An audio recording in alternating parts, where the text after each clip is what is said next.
Madame Pires-Boun, bonjour. Bonjour. La suppression de la taxe d'habitation menace-t-elle l'autonomie financière des communes? Et comprenez-vous la démarche de l'AMF de menacer de saisir le Conseil constitutionnel parce qu'il y aurait dérogation à l'article 72 de la Constitution? Oui, je comprends la démarche du président Barouin et du vice-président Léniel, parce qu'effectivement, c'est une des recettes fiscales les plus importantes pour toutes les communes, puisque la taxe d'habitation est payée par 37 millions de ménages. Et que leur retirer cette recette, même en la compensant à l'euro près, c'est mettre un coin dans leur autonomie fiscale de manière importante. Donc je comprends la démarche. J'ai envie de dire que c'est une recentralisation qui ne dit pas son nom. Et est-ce qu'à terme, ça fait peser aussi un risque sur les investissements?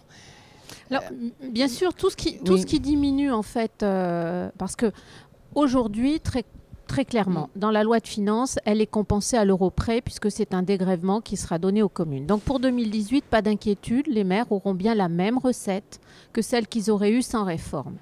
Après, il n'y a aucune certitude. Ce qu'une loi fait, une autre loi peut le défaire et aucun gouvernement ne peut prendre l'engagement que c'est ad vitam aeternam une compensation à l'euro près. D'ailleurs, on a des exemples très très récents qui datent de 2 ans où un dégrèvement une année, l'année d'après est devenu une compensation d'exonération qui n'est pas compensée à l'euro près. Donc les craintes sont vraiment réelles et tout ce qui, en quelque sorte, diminue le fonctionnement, les recettes de fonctionnement, contribue à affaiblir l'autofinancement des communes et donc à terme à mettre en danger effectivement l'investissement des communes.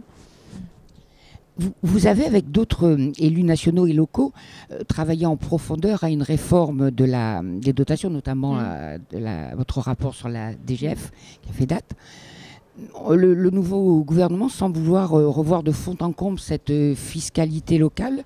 Est-ce que cela vous semble être une bonne approche, celle d'aujourd'hui? Alors, on est sur deux sujets un petit peu différents, parce que le rapport portait effectivement sur une dotation. J'espère que ce nouveau gouvernement s'en saisira, parce que s'il faut remettre vraiment revisiter de fond en comble la fiscalité locale, il faut en même temps revisiter les dotations. Donc c'est deux sujets qui, à mon avis, n'en font qu'un, et j'espère que tout sera mis à plat. Les travaux de la mission Bure-Richard vous semblent devoir être menés à terme. Est-ce que vous êtes confiante? Alors, les travaux, si j'ai bien compris, les travaux de la mission, c'est effectivement sur la réforme de la fiscalité. Je n'ai pas compris que leur mission s'étendait aussi à toutes les dotations, ce qui est dommage parce qu'effectivement, moi, encore une fois, je ne dissocie pas les deux sujets. Fiscalité, dotation, c'est la même chose.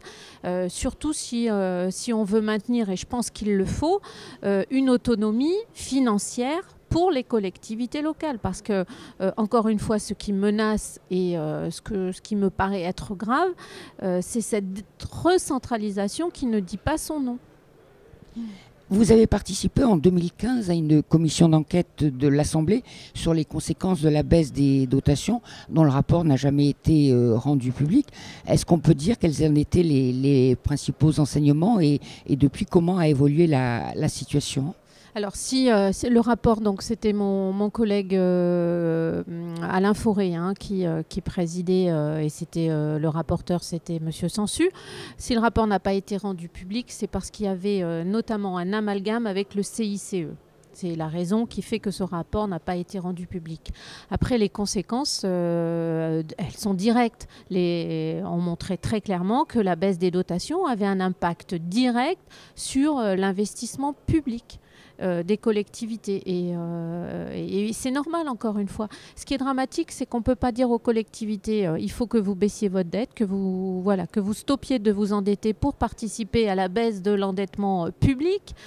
Il faut que vous baissiez à la fois vos dépenses de fonctionnement, mais surtout, il faut que vous continuiez à investir. Et la preuve, c'est qu'on va vous donner plus de dotations d'investissement. Mais ça ne marche pas comme ça. Ce n'est pas parce qu'on nous donnera plus de recettes d'investissement, si à côté, on ne peut pas avoir de l'autofinancement, on n'investira pas. Une dernière question sur un sujet aussi qui vous est cher, les communes nouvelles. Quel regard portez-vous sur le succès de ce mouvement de création des communes nouvelles? Alors moi, les communes nouvelles, évidemment, je suis pour. Je n'ai pas changé d'avis. Visiblement, ce gouvernement veut encourager et poursuit même dans le même sens en encourageant encore la création de communes nouvelles. C'est très bien. Moi, je dis juste ce que je disais il y a 2 ans. Il faut que les représentants de l'État dans le département, c'est-à-dire les préfets, se saisissent de la question parce que sur le terrain, croyez-moi, il n'y a pas d'explication, il n'y a pas d'information sur ce qu'est vraiment une commune nouvelle, les avantages, les inconvénients, parce qu'il faut dire les choses. Et ce rôle-là, c'est les préfets qui doivent le tenir. Et aujourd'hui, ils ne le font pas. Et vous savez pourquoi? Écoutez, je pense qu'on ne leur demande pas. Il y a beaucoup de priorités dans ce pays et que je pense qu'on ne leur demande pas. Et je pense aussi, et c'est peut-être plus pervers, mais je pense aussi que les services de l'État, en termes de personnel, connaissent des saignées dont on parle peu.